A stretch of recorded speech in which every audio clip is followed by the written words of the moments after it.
मेरा नाम सुहाना है और मैं कराची की रहने वाली हूँ। मैं अपने माँ बाप की इकलौती बेटी हूँ। अल्हम्दुलिल्लाह मैं 5 वक्त की नमाजी और तहज्जुद गुज़ार हूँ। मैं हर रोज़ रोज़े की हालत में होती हूँ। मुझे रोज़े रखना बहुत अच्छा लगता है। मैं शुरू से ही खामोश रहने वाली लड़की थी। मैंने किसी और से कभी भी कोई फालतू बात नहीं की। मैं अपने काम से काम रखने वाली लड़की थी। फिर मेरी टिकटॉक पर एक लड़के से बात हुई। उस लड़के ने मुझे जीना सिखाया, मुझे हंसना सिखाया, मुझे खुश रहना सिखाया। वो लड़का शादीशुदा है और उसकी 2 बेटियां भी हैं। मुझे पता ही नहीं चला कि कब बात करते करते मुझे उससे मोहब्बत हो गई, उसकी आदत हो गई। उस लड़के से बात करके मुझे बहुत अच्छा लगता था। मेरे घर वाले भी मेरी ये तब्दीली देखकर हैरान हो गए कि इसे अचानक से क्या हो गया है, आजकल ये इतनी खुश क्यों रहती है। मेरे बहुत रिश्ते आते थे लेकिन मैं इनकार कर देती थी। मैं अपने बाबा से कहती थी कि मुझे नहीं करनी शादी। मेरे बाबा मुझसे बहुत प्यार करते थे। मेरे बाबा मेरा हमेशा साथ देते थे, लेकिन मुझे उस लड़के से बेपनाह मोहब्बत हो गई। मैंने उसे बता दिया कि मैं आपको बहुत पसंद करती हूँ। जवाब में उसने कहा कि मैं भी आपको बहुत पसंद करता हूँ। हम दोनों एक दूसरे से शादी करना चाहते थे, लेकिन मुझे इस चीज़ का इल्म था कि मेरे घर वाले ये रिश्ता कभी नहीं मानेंगे, क्योंकि हम सिंधी हैं और ज़ात से कभी बाहर शादी नहीं करते। मैंने बहुत सब्र किया, लेकिन फिर एक दिन मैंने अपनी अम्मी को सब कुछ सच सच बता दिया कि मैं एक लड़के को बहुत पसंद करती हूँ और उसी से ही शादी करना चाहती हूँ। ये बात सुनकर मेरी अम्मी ने मुझे बहुत डांटा। मेरी अम्मी ने कहा कि अगर ये बात तुम्हारे पापा को पता चली तो वो तुम्हें बहुत मारेंगे। फिर एक दिन अम्मी ने भी खुद ही ये सब मेरे पापा को बता दिया। फिर एक दिन मैं अपने कमरे में नमाज पढ़ रही थी।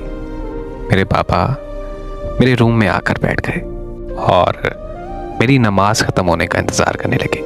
मेरी नमाज ख़त्म हुई तो मेरे बाबा ने मुझसे कहा, मेरी बेटी की सालगिरह आ रही है। इस सालगिरह पर मेरी शहजादी को क्या चाहिए।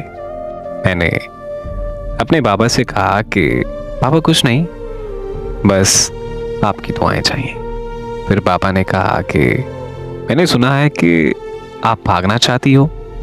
मैंने अपने बाबा को कहा कि नहीं बाबा, ये बात आपसे किसने कह दी। फिर बाबा ने कहा कि हिजाब करो। मैंने कर लिया। फिर कहने लगे भाग जाओ घर से। मैंने अपने बाबा से कहा नहीं बाबा, मुझे नहीं भागना। फिर मेरे बाबा ने मुझे मारना शुरू कर दिया। मुझे बहुत ज़्यादा मारा।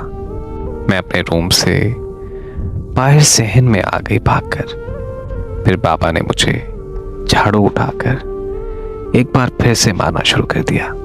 मैं अपने बाबा को ये कहती भी रही कि बाबा मैं नहीं भाग रही, मुझे मत मारिए प्लीज़, लेकिन वो मुझे मुसलसल मारते रहे और मेरी अम्मी पास खड़ी तमाशा देखती रही।